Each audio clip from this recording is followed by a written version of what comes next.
আরজিকর নিয়ে খুবই গুরুত্বপূর্ণ তথ্য আপনাদের কাছে নিয়ে এসেছি। তিলোত্তমার মা মানে রত্না দেবী এবার কিন্তু সঞ্জয়কে নিয়ে বিস্ফোরক মন্তব্য করেছে। উনি মারাত্মক কিছু কথা বলেছেন। চলুন আপনাদেরকে ডিটেলসে সবটা বলবো। চলুন প্রথমত আপনাদেরকে বলি যে আরজিকর ম্যাটারে যেখানে তিলোত্তমা এখনো অব্দি বিচার পায়নি, কিন্তু কথা হলো যে তিলোত্তমা বিচার পায়নি।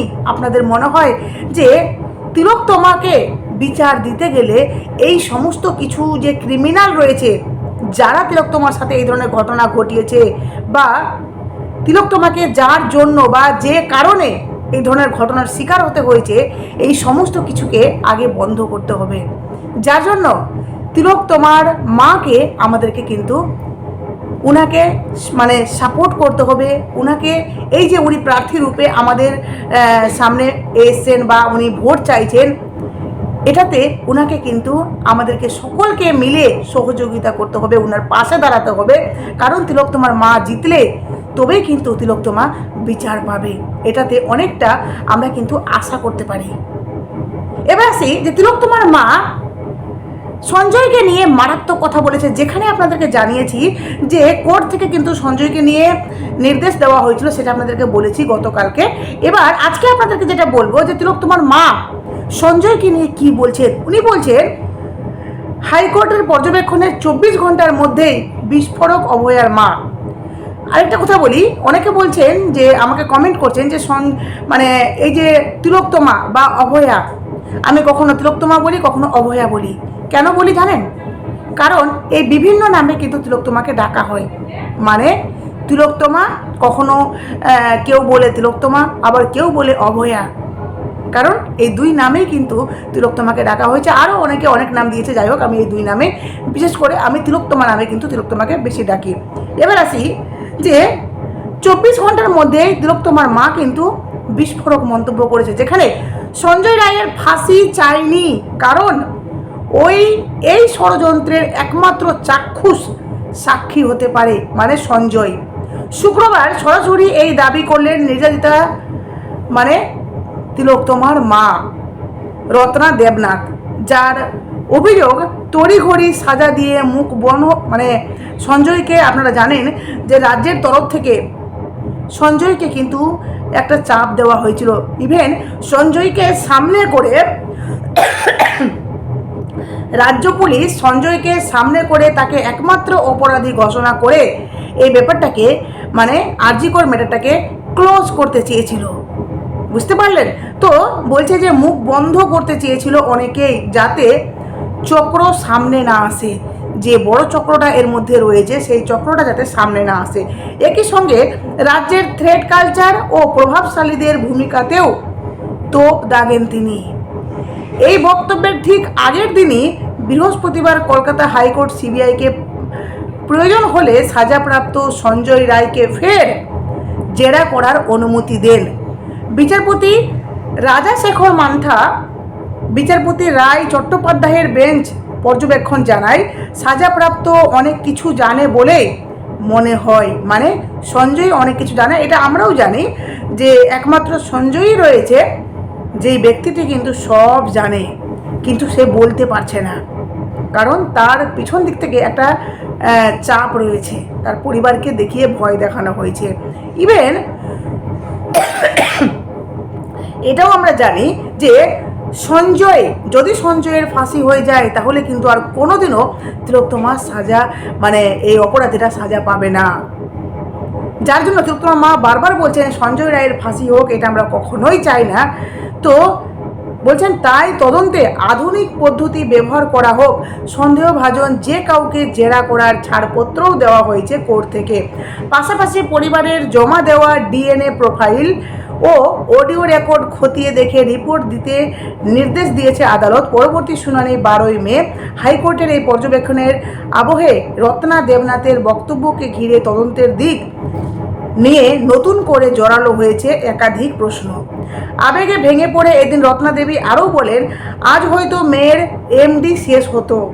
মানে তিলোত্তমা যেটার জন্য এই আরজি করে অ্যাডমিশন হয়েছিল বা আরজি করে সে ডিউটি করতো, সেটা হয়তো তার কমপ্লিট হয়ে যেত।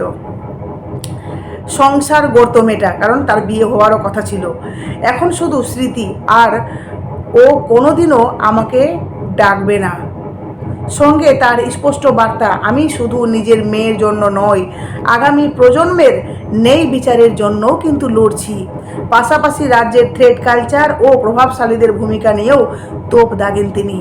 একটা কথা আপনাদেরকে বলি, তিলোত্তমার মা বাবা কিন্তু সব সময় বারবার একই কথা বলছেন যে আমরা এই যে ভোটে দাঁড়িয়েছি, এটা রীতিমতো আমি বাধ্য হয়েছি।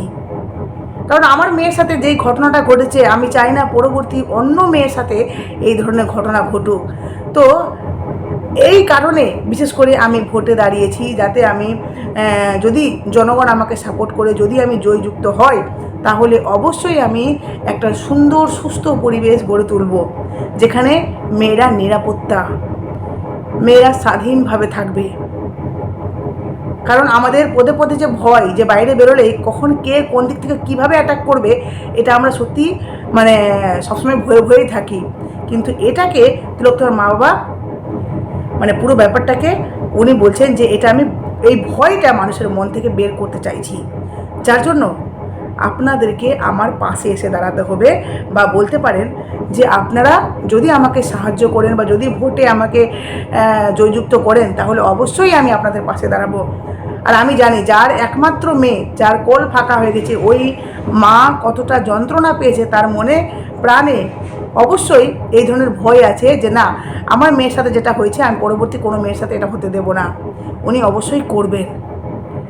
একটা আপনাদেরকে ভিডিও দেখায়, যেখানে দেখুন তিলোত্তমার মা বাবার উপর কীভাবে অত্যাচার করা হচ্ছে। ওনারা ভোটের জন্য ক্যাম্পিং করতে গেছেন, সেখানে মানে ভোট প্রচার করতে গেছেন, সেখানে তিলোত্তমার মায়ের উপর কীভাবে ঝাঁপিয়ে পড়েছে আপনাদেরকে দেখায়, যেটা দেখলে আপনারা সত্যিই ভাববেন যে তিলোত্তমার মা কীভাবে মানে কতটা সাহস নিয়ে ওনারা যে লড়াই করছে। দেখুন,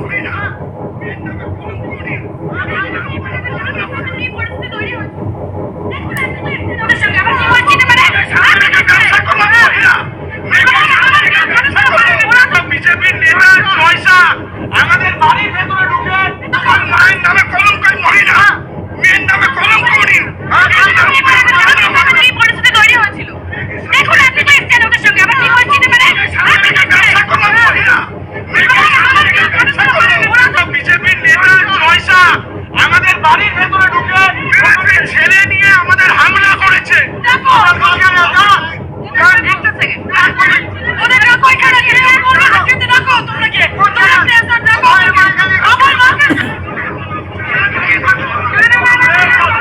একেবারে যেই ছবি দেখতে পাচ্ছেন, এখানে অভয়ার মা অর্থাৎ রত্না দেবনাথ তার প্রচার চলছিল, এবং সেই প্রচারের মধ্যেই কিন্তু ছবি উঠছে যে এখানে রীতিমতো জয় বাংলা এবং জয় শ্রীরাম ধ্বনি এবং পাল্টা ধ্বনিতে কিন্তু রীতিমতো এখানে স্লোগানের ক্ষেত্রে কিন্তু রীতিমতো পরিস্থিতি ভয়ঙ্কর হয়ে উঠেছে। আমি আমার ক্যামেরা পার্সনকে বলবো যে একবার একটু ছবিটা ভালো করে দেখাতে, যে এখানে যেই সিচুয়েশন, যা পরিস্থিতি আজকে তৈরি হয়েছে, সেই ক্ষেত্রে একেবারে সরাসরি কিন্তু টিভি টাইমস নাও খবরে কিন্তু আপনারা সেই ছবি দেখতে পাচ্ছেন, যেখানে কিন্তু রীতিমতো ভয়ঙ্কর পরিস্থিতি এখানে, এবং এইখানে দাঁড়িয়ে কিন্তু একেবারে স্লোগান, পাল্টা স্লোগান, এবং সেই ক্ষেত্রে কিন্তু এখানে রীতিমতো পরিস্থিতি উত্তপ্ত হয়ে গিয়েছে। আরো একবার আপনাদেরকে জানিয়ে রাখি যে এখানে আজকে রত্না দেবনাথের আজকে এখানে প্রচার ছিল, বিজেপির প্রচার। তিনি প্লিজ একটু কথা বলতে দিন, প্লিজ একটু। আপনি আসছি না কিছু, আমার বাড়ি আপনাকে আমার সঙ্গে হাত মেলালো, ওনার সঙ্গে কথা বলো, আমার চায়ের সঙ্গে হাত মেলালো। তো বাচ্চা ছেলে, ওর বয়স কত, ওই যে ছেলেটা আমার দেওরের ছেলে, ও বাচ্চা ছেলে, ওখানে বলেছে জয় শ্রীরাম, না সরি জয় বাংলা। আমি ভালো একেবারে আমি একটু ক্যামেরা পার্সনকে দেখানোর চেষ্টা করবো এখানে যেই পরিস্থিতি যা তৈরি হওয়ার চেষ্টা হচ্ছে। ক্যামেরা একটা বাচ্চা ছেলে করেছে।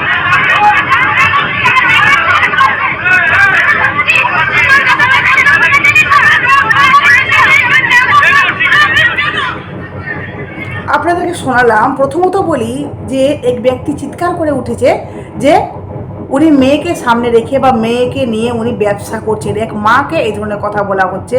দ্বিতীয়ত, তিলোত্তমার মা ভোট প্রচারে গিয়ে এভাবে ওনার উপর হামলা করা হচ্ছে, ওনার উপর চড়াও হয়েছে। এবার ভাবুন যারা এই ধরনের কাজগুলো করছে, বেশ কয়েকগুলো ভিডিও ভাইরাল হয়েছে যেখানে আমরা দেখেছি যে তিলোত্তমার মায়ের সামনে মানে জয় বাংলা বলে স্লোগান তোলা, ইভেন তারা কিন্তু রীতিমতো তিলোত্তমার মায়ের উপর চড়াও হচ্ছে। এগুলো কে বা কারা করছে? তিলোত্তমার মা বলছেন ওরা আমাদেরকে দেখে ভয় পাচ্ছে, ওরা জানে আমি জিতবো, যার জন্য ওরা এই ধরনের কাজগুলো করছে। এবার আপনাদেরকে বলি, একটা মা তার মেয়ের বিচারের জন্য উনি ভোটে দাঁড়িয়েছেন, যেখানে উনি রাজনীতিকে ঘৃণা করেন। উনি বারবার বলতেন আমার মেয়ে বা আমরা কেউই এই রাজনীতি পছন্দ করি না। তারপরে উনি বাধ্য হয়েছেন বিজেপির প্রার্থী হতে। এবার উনি বিজেপির প্রার্থী হয়ে ভোট প্রচারে যাচ্ছেন, যেখানে টিএমসিও যারা টিএমসি থেকে যারা দাঁড়িয়েছে তারাও যাচ্ছে।